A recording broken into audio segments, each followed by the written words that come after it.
Alright, good afternoon everyone. Kumusta tayo diyan? How's your week? Kumusta? Ako medyo okay naman pero sometimes may mga hindi okay, may okay pero God is good. Type nyo nga diyan, God is good, di ba? Alam niyo minsan may mga pangyayari sa buhay natin na minsan we tend to question God. I don't know, nangyari na ba sa inyo yun yung parang tahimik ka Lord You see, just because God is silent doesn't mean He is absent. Minsan in those silent moment ni God, doon natin na-experience talaga mag-trust sa Kanya fully, talagang wag mag-trust sa mga sarili nating kakayanan. So sometimes, God allows us to experience His silence, but ultimately, yung presence niya will always be there. And we've been talking about this series entitled The Anatomy of Repentance, True Repentance. The title of this series is Open Heart. Kung bubuksan yung puso natin, ano ba talaga yung makikita diyan? Godly sorrow ba or worldly sorrow? And we've been talking about the difference for quite some time. Sabi yung 2 Corinthians 7:10, godly sorrows brings repentance that leads to what? Salvation and leaves no regret. On the other hand, worldly sorrow brings death. Ganun lang kasimple. Okay? So, and we've been saying godly sorrow, yung repentance is an understanding na I have sinned against a holy God. Ang ganda ng quote na to, nakita ko rin yung quote ni Billy Graham, the late Reverend Billy Graham. Only when we understand the holiness of God will we understand the depth of our sin. Pag nakita natin how holy God is, then we will see how filthy we are in our sinfulness. Pag hindi mo nakita how holy God is, pag si God is like a Santa Claus na if you're naughty, wala kang gift. If you're nice, may gift ka. Or if we look at God as some sort of a genie, pag hinimas mo, God, nagsimba ako, my wish is at your command. O dahil Christian ka, my prayer is at your command. It's as if si God beholden sa atin. It's as if even when we're living in sin, God will just, brush it off. Okay lang yan. Matagal-tagal na rin naman Kristiyano yan. Tolerate ko na lang yung sin niya. No, no, no, no, no. The word holy means set apart. God, in His holiness, will never tolerate sin. In fact, He's so serious by sending His Son to deal with it personally. Hindi angel pinadala, personally yung Son niyang pinadala to deal with sin. So, we've been talking about Psalm 51. This is the Psalm of David, the famous repentant Psalm of David. Nung week 1, 3 weeks ago, we talk about a heart that admits when it's wrong. Second week naman, pinag-usapan natin yung a heart that craves God's forgiveness. And last week, ang ganda ng topic natin, a heart that longs for a fresh start. Now, ito na yung medyo missional side na to. A heart that walks the talk. Okay? Sa Psalm 51, a heart that walks the talk. Sabi nito, then I will teach transgressors, yung mga sinful people, your ways, so that sinners will turn back to you. I told you this series was birthed when me and my wife were up in that mountain sa Antipolo, sa Prayer Mountain. We were praying to God, Lord, what will be our next step? What will be our next journey? I'm 51. Life is short. Ano ba, Lord? Magpapastor pa ba ako ulit? Will I just pursue sharing of the gospel through online? Ano ba, Lord, yung gagawin ko? And the Lord has been, nudging me. And there are people nudging me. Jeff, you still have a calling to pastor. You still have a calling to do full-time ministry. But then again, it dawned on me, I need to go through this whole process of repentance. Okay? I need to go through this. Lord, create in me a pure heart. Lord, restore to me the joy of my salvation.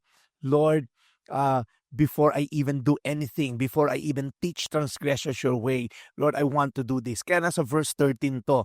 Verses 1 to 12 is all about, Lord, I've sinned against God. Lord, I want you, Lord, to change me from the inside out. Then I will teach your transgressors your ways. So sometimes kasi we want to come to God, Lord, magpapastor ako, mag-small group leader ako sa'yo, para sa'yo, Lord. Sabi ni Lord, ayusin mo na yung puso mo. Ayusin mo na yung puso mo. Before anything else, I want a broken spirit, a contrite heart, more than any offering that you can offer. All right? So, sabi dito, then I will teach. Kasi minsan, we often say, Lord, I'm sorry. It leads to, Lord, change me. Pero there's another angle, Lord, use me. Minsan, hanggang doon lang tayo sa Lord, I'm sorry. We're not even asking God to change us. Parang, Lord, ano tayo, status ko tayo, Lord, baguhin mo lang ako, pero huwag mo ako masyadong pabaitin. Meron bang ganun? So the flow is, Lord, I'm sorry. Lord, change me. Lord, use me. Sabi sa verse 13, then David confessed to Nathan, I have sinned against the Lord. Nathan replied, sabi sa 2 Samuel, yes, but the Lord has forgiven you. So parang hindi enough yung pinatawad lang tayo ng Diyos. We need to repent, as we said the other week. You see, when Jesus said, it is finished, sinabi ni Jesus sa cross, tetelestai, bayad na yung utang natin, paid in full, the past, present, and future sins, but you need to acknowledge na may utang ka, correct? For example, binayaran ng boss mo yung utang mo sa bangko, 5 million na housing loan, right? Pero ikaw, boss, ba't mo binayaran? Wala naman ako utang Hindi, meron ka rin hindi nabayaran, may arrears, may interest. Ay, wala akong alam, boss. Iilit na yung bahay mo, kukunin na yung bahay mo eh. So sometimes, we come to God with denials. I didn't do it. Wala naman akong utang sa'yo, Lord.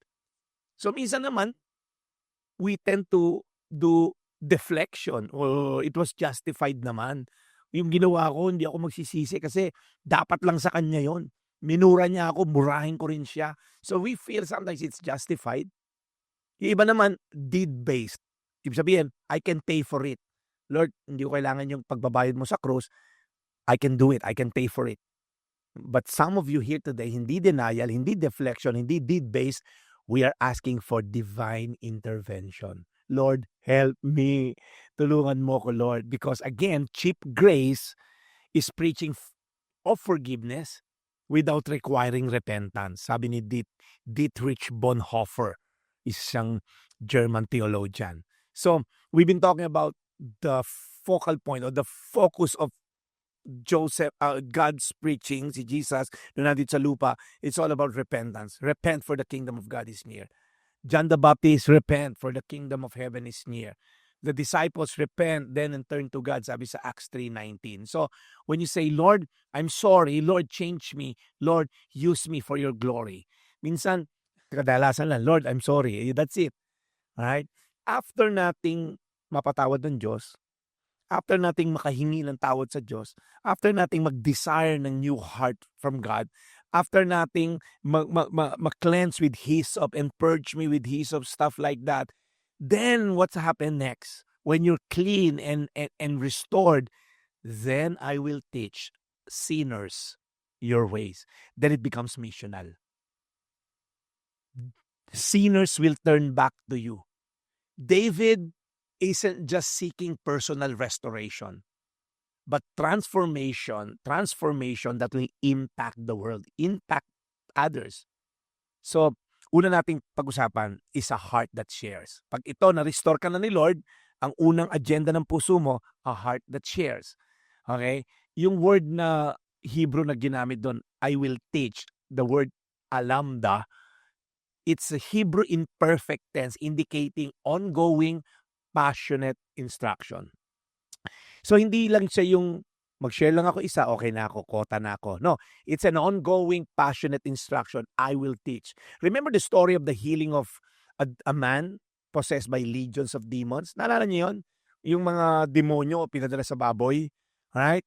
Sa Mark 5:18, nung gumaling na po yung demoniacs, right? Itong si Legion, umalis na yung mga legion of demons sa katawan niya, na-restore siya sa tamang pagkatao niya. Remember, tumitira siya sa sementeryo, nangahabol siya ng mga tao, hindi na siya maitanikala, nasisira niya yung mga tanikala, and then kinakat niya yung sarili niya, nagse-self, harm na. And then, Jesus just healed him. O ano nangyari sa Mark 5:18? As Jesus was getting into the boat, napagaling na niya yung demon-possessed, the man who had been demon-possessed begged to go with him. Sabi nung Lord, sama ako sa iyo. Lord, habang buhay na ako magsisilbi sa iyo, Jesus. Verse 19 ng Mark 5, Jesus did not let him, but said, go home to your own people and tell them how much the Lord has done for you and how He has had mercy on you. Ano ang ginawa ng lalaki? So the man went away, began to tell in the Decapolis how much Jesus had done for him, and all the people were amazed. Are you getting the picture now? Pinagaling ka ni Lord, babaguhin ka ni Lord, papalitan yung puso mo, hindi lang for personal consumption, but for you to be an evangelist, for you to become a bearer of good news, for you to become a messenger of good news. So the man went away and began to tell in the Decapolis how much Jesus has done for him. Ano, sino sa inyo rito may ginawang kabutihan sa iyo ang Diyos? Right? Type mo nga, God is good. Type mo lang, God is good. Di ba? Kung mayroon ka natanggap na kabutihan sa Diyos, the fact na humihinga ka ngayon, mabait ang Diyos. Ang hirap na paggising mo, patay ka na. Ano, parang imposible yata yan. Ang hirap nun yung hindi ka na nagising. You see, your greatest trial can become your loudest testimony. Ulitin ko, your greatest trial can become your loudest testimony. A testimony is meant to be shared. Kung nakabox ang testimony mo, wala yan. Another story. Remember the Samaritan woman on the well? I preached this many times. The Samaritan woman on the well encountered Jesus, right? Believed Him, left her jug of water, ran back to the neighbors.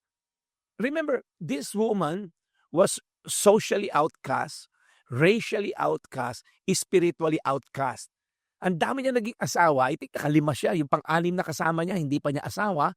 So nagigib siya tanghaling tapat so that the women of the town hindi niya kasama kasi ginichismis siya. But then again, tanghaling tapat nandun si Jesus. She encountered Jesus, and she left everything, ran back to the neighbors, and then shared the word of God. And tingnan nyo, John 4:42, Jesus went to the town, preached the gospel. Ito sabi ng mga tao, we no longer believe just because of what you said, talking to the woman. Now we have heard for ourselves, and we know that this man really is the Savior of the world. Listen up. From social outcast, racial outcast, spiritually outcast, this woman became an evangelist. She's the first recorded evangelist sa mga Samaritans. So imagine niyo to ha. I don't know where you are right now in your social standing, spiritual standing with God, physical standing with God, but God can use you. Use me, Lord, for your glory. Lord, send me for your glory. I don't care what you do. Lord, ito lang kasi ako eh. Pastor, mahirap lang ako eh. Pastor, janitor lang ako. Pastor, CEO ako eh. I don't have time. No. Hindi sa wala kang time. You don't just see the value of others. Because once you share the gospel, it means the person is so valuable of so much time that you're willing to let go kung ano man yung value mo because you want to spend time with that person. The most valuable thing you can ever give to someone is to share the gospel. Kahit na ang galing mong magsalita, ang dami natutunan sa ng tao about business, yumaman, naging milyonaryo, pero kung di mo na-share yung gospel, walang kwenta lahat yon in eternal sense. What will only make sense is when you share the gospel to someone. The greatest gift you can ever give to someone is to share the gospel. What do people know about your God? Kasi sabi ng mga tao dun sa Samaritan, hindi lang kami naniniwala dahil narinig namin sa iyo, babae. Naniniwala na kami, and now we know, na alam na rin namin, from hearing to knowing, this man is the Savior of the world. Wow! From social outcast, walang naniniwala, now everyone in town believe in that woman because she shared the word of God. Ang galing, ano? Listen up, look up here. God can turn your mess into a message. God can turn your messed up life into a powerful message. If you're living in a mess, God can turn that into a powerful message. There's no testimony without a test. You may be going through tough testing today. Those tests will become a testimony one day. I have a friend who's suffering from cancer, and she's fighting it. And parang hindi gumagaling. But one day, the Lord healed her. And now she has a powerful testimony. Because your testimony is a testament of God's faithfulness in your life. So God can turn your mess into a message. Biruin mo, bumalik yung babae sa village and then share the gospel. Hindi na niya pinakialaman, nako, ano nga pala ako, parang prostitute in a way, ang dami ko nag-iasawa, itong kinakasama ko, hindi ko pa asawa. But she didn't bother having that reputation, just went to the village, shared the gospel. Question, who is your village in your current situation right now? Sino yung village mo? Your village can be your workplace, your family, your barkada. Who is your village that needs to hear the gospel? Number 2, who needs to hear your testimony this week? If you're a Christian, definitely you have a testimony. A heart that shares. Number 2, a heart that worships. Deliver me from the guilt of bloodshed, O God. You who are God, my Savior, and my tongue will sing of your righteousness. Open my lips, Lord, and my mouth will declare your praise. You see, David knows that guilt silences worship. Sino sa inyo rito, hindi ka makapag-worship pag may kasalanan ka? Pag nasa church ka, hindi ka makapagtaas ng kamay, hindi ka makapagkanta, because Satan silences you.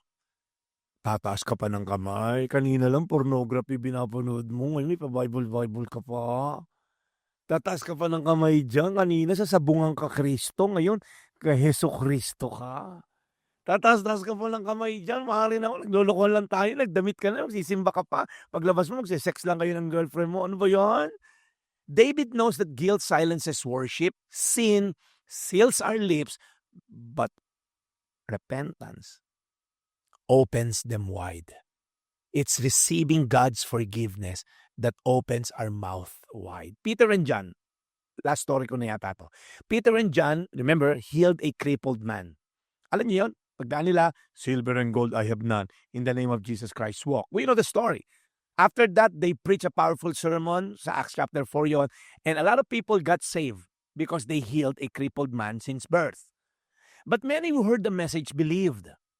So the numbers of men who believed grew to about 5,000. Isang preaching lang ni Peter, 5,000 na yung na-born again. Then what happened next? They got arrested.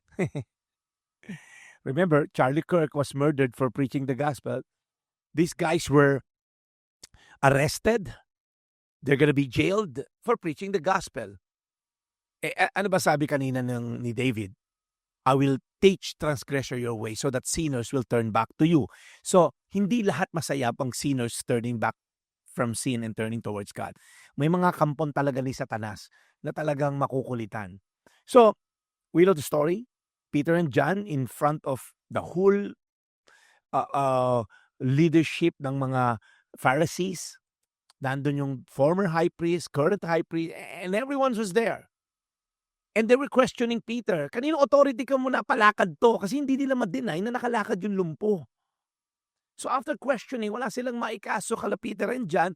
Right? Acts 4:16, what are we gonna do with these men? I mean, everyone living in Jerusalem knows they have performed a notable sign and we cannot deny it. But to stop this thing from spreading, itong Jesus nila na to, na karpintero, na namatay, pinatay natin, pinako sa krus, sabi nabuhay daw, pero ninakaw lang nila yung katawan. To stop this thing from spreading any further among the people, we must warn them to speak no longer to anyone in His name. So ginawa nila, verse 18, they called them in again and commanded them, wag na kayong mag-preach ng gospel. Wag na kayong mag-preach ng Jesus nyo na yan. Pinatay na namin siya. Okay? Nakita naming pangtay, nakita nyong patay, so wag na kayong laki-laking tinapal naming bato sa kalibingan niya. They asked Peter and John, don't speak about Jesus. But Peter and John replied, which is right in God's eyes? To listen to you or to Him? You be the judges. Boom. Wala sa Bible yung boom. Ako lang yun, okay? So, I mean, sabi ni Peter, sino dapat namin pakinggan? Kayo? Pinapatigil nyo kaming spread yung gospel? O si God who's asking us to spread the gospel? Question, mga kapatid, who are we listening to? Sino ang mas malakas ang sigaw sa tenga natin? Whose voice is commanding you? Sigaw ba ng mundo o sigaw ni God? And verse 20, as for us, sabi ni Peter, we cannot help speaking about what we have seen and heard. Ang galing na to, pare. Sabi ni Pedro, pinapatigil niyo talaga kami. Talaga lang pinapatigil niyo kami mag-preach ng gospel. May gumaling na lumpo. Ngayon, pasabihin niyo, huwag kami mag-preach about Jesus. Only in the name of Jesus nakalakad yon. Hindi kami magsasalita ng Jesus. Sabi ni Pedro, we cannot help ourselves. What we have seen and heard. Sasabog kami inside pag pinigil namin to. If we keep on silent, many remain in darkness, never hearing the good news because of your silence. If we keep silent. Sino sa inyo rito, you managed to share to one person this week? I mean, Saturday, kahapon, Friday. Sino sa inyo rito Monday to Friday? At the very least, you have one person, yung nasa Jollibee, sa McDonald's na cashier, yung nakatabi mo sa LRT kanina, may hawak na libro, pwedeng mag-start ka ng discussion. Yung teacher mo, yung co-parent mo, co-student mo, when was the last time you become the light in this darkened world? Magugulat ka. When the Bible commanded us, be the salt and the light. Magugulat ka how God can use you. Reality check. Someone's eternity could be impacted by your silence. Hanggang kailan ka mananahimik? Hanggang kailan ka, madala ko lang to kay pastor, loko Lord, mag-schedule ka naman Lord, babit-bit ko to. Hanggang kailan ka mananahimik? On their release, Peter and John went back to their own people, reported all that the chief priests and the elders had said to them. When they heard this, they raised their voice in what? Together in prayer. They all worship God. They all pray to God. You see, a silent church is a dying church. Ulitin ko sa mga tulog. A silent church is a dying church. John 4:42, and they defeated him, talking about Satan, by the blood of the Lamb and by their testimony. You see, they won through the blood of Christ and by their testimony. We need to share our testimony. We need to be people who think, pag walang testimony, wala akong breakthrough pag na-experience kay Lord. But you will always have a testimony. No one teaches the way of return better than the one who has genuinely traveled it. So tayo na, dati na ako dyan. Galing na ako dyan. Ay, oo. So, hindi, ibig sabihin, hindi ka makakapag-share kung hindi mo pinagdaanan. Ay, hindi ako makapag-share sa prostitution. Hindi mo ako naging prostitute eh. But, the principle, masishare mo. The biblical truth in every scene. A heart that worship. And lastly, a heart that offers, right? You do not delight in sacrifice or I would bring it. If you do not take pleasure, you do not take pleasure in burnt offering. My sacrifice, O God, is a broken spirit, a broken and contrite heart. You will not despise, O God. So pag tinignan nyo, David sees that worship isn't just about song, it's about surrender. God delights not in empty rituals, but in genuine devotion. Kasi minsan, ang galing natin, dami nating mga, kung ano-anong mga religious ek-ek, hindi na nakapagsimba. Kasi daming parada, may mga insenso pa, and then may hahawakan dito, may ganito, may ganyan. Ang daming rituals. But what we're looking for is genuine devotion. Genuine devotion. Remember si Isaac was being offered by Abraham? It's a test. God tested Abraham, asking him to offer Isaac, his beloved one and only son from Sarah. And then God asked him, can you offer your son to me? Well, I mean, in a world na, mandali Lord, bakit i-offer kay anak ko? Mga pagan lang gumagawa niya na. But you see, Abraham obeyed, laying Isaac on the altar without delay. Sabi rin sa Bible, early the next day, Abraham saddled his donkey, brought his son. At the last moment, God provided a ram as a substitute. Abraham proved that his heart was fully surrendered, holding back nothing. true repentance is not just lip service, but life service. Gusto nyo magkaroon ng true repentance? Hindi lasang uso. Talagang dapat natin ipamuhay na tayo ay pinatawad na ng Diyos. Hindi pa tapos ay si Lord. Type mo dyan, hindi pa tapos ay si Lord. And if you think that you've blown God's plan in this, sabi ni Lisa Bevere, no. My beautiful friend, you're not that powerful. Hindi ka ganon kapangyarihan para maabsuelto mo, right, yung kasalanan mo, okay? Para masira mo yung plano ng Diyos sa'yo.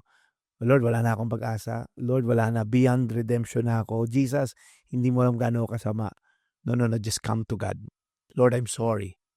Lord, change me. And Lord, use me. I want to end. You see,